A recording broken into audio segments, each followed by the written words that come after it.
Bosnian Serb commander Ratko Mladic appears in court in The Hague on Friday to face genocide charges. Justice perhaps for those who ended up in a mass grave like this one in Srebrenica. 42-year-old Mevludin Oric was destined, along with his brother, his cousin and his friends, to be one of these bodies. But despite the horror of the events around him, he managed to escape. Mevludin's testimony of that day is chilling. After trying to escape through nearby forests, they were rounded up and taken to a school gym hall. I saw Mladic personally. I stood in the centre of the gym facing the door and I saw him.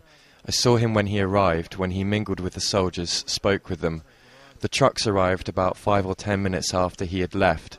They told us to get out and that they would take us to a prison camp, but they were taking us to our deaths, to a field some 200 metres from here. That is where they took us to execute us. It looks like any other leafy beauty spot, but not for Mevludin, who has taken his 17-year-old daughter Marima to the exact spot where he saw thousands of Bosnian Muslim men and boys killed. As a young 25-year-old man, he stood here, holding hands with his cousin as he was shot, the force of the bullet pulling both men to the ground. Under the corpse of his cousin, Mevludin thought the next bullet was for him. This is my first time here and it is hard. I cannot cry, but I feel I have a lump in my throat because I know what happened here. How many people, how much blood had been soaked up by this soil. The soil here is soaked with blood. I should have been killed here too. My cousin, many of my friends were killed here. It was not to be. As he lay still, too terrified to move, the slaughter went on around him. After 9 long hours, Mevludin and another survivor finally left.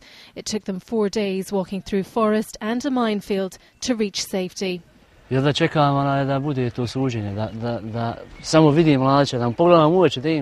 wait for the trial to begin, to see Mladic, to look him in the eye, to see what kind of a man he is, what kind of an animal could have killed so many innocent people. This land is soaked with blood thanks to him. He did that. He ordered it to be done.